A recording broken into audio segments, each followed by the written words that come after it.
श्रीराम समर्थ.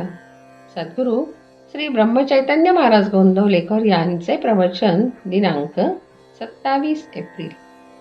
नामधारकाने टाळण्याच्या गोष्टी. आपले विचार स्वार्थाचे नसावेत. स्वार्थामध्ये अभिमान नेहमी जागृत असतो.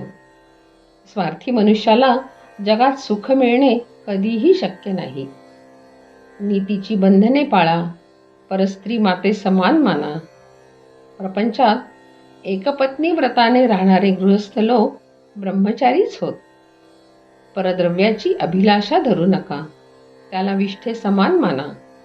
दुसऱ्याच्या पैक्याचा अभिलाष धरण्यात आपला किती घात आहे याची नुसती कल्पनाच केलेली बरी.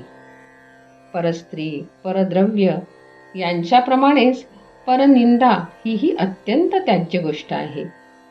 परनिंदेने नकळत आपण आपलाच घात करीत असतो. परनिंदेमध्ये दुसऱ्याच्या दोषांचे चिंतन होत असल्याकारणाने ते दोष आपल्याकडे येत असतात. या सर्व गोष्टी सांभाळून तुम्ही नाम घ्या. नामाचे प्रेम तुम्हाला अगदी खात्रीने येईल. हे सर्व करीत असताना तुमचे आई वडील, बायको, मुले यांच्या बाबतीत असलेले कर्तव्य करायला चुकू नका आणि त्या कर्तव्यात आसक्ती राहू देऊ नका. कोणत्याही मोबदल्याची अपेक्षा न ठेवता केलेले कर्म हे कर्तव्यच होय.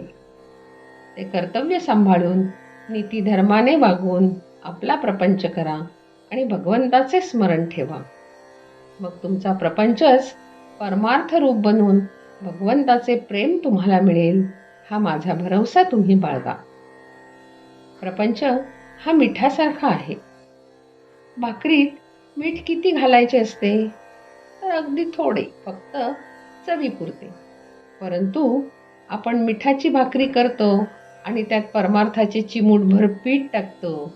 मग ती भाकरी खाता येईल का? खरे समाधान मिळाल्यावर मनुष्य खेळासारखा प्रपंच करतो. त्यामध्ये तो वर चढला किंवा खाली पडला तरी सारखाच राहील. दुसऱ्याने डाव टाकल्यावर तो आपणही डाव टाकील.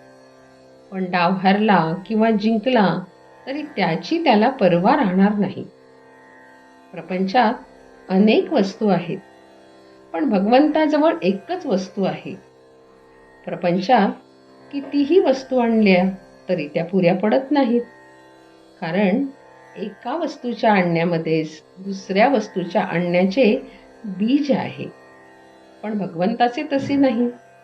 भगवंताची वस्तू एकदा आणली की पुन्हा ती आणायला नको. समजा एका दुकानात पुष्कळ माल भरलेला आहे, पण आपल्याला पाहिजे ती वस्तू तिथे नाही, म्हणजे आपल्या दृष्टीने तिथे काहीच नाही. त्याचप्रमाणे सर्व प्रकारच्या मानसिक शक्ती असून तिथे भगवंत नसेल तर त्या असून नसून सारख्याच समजाव्यात.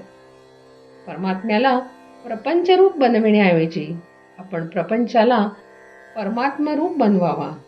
यातच जन्माचे सार्थक आहे. परमार्थात अहंकार मिसळला की तो प्रपंचच झाला. प्रपंचातला अहंकार दूर झाला की तो परमार्थच. जानकी जीवन स्मरण. जय जय राम.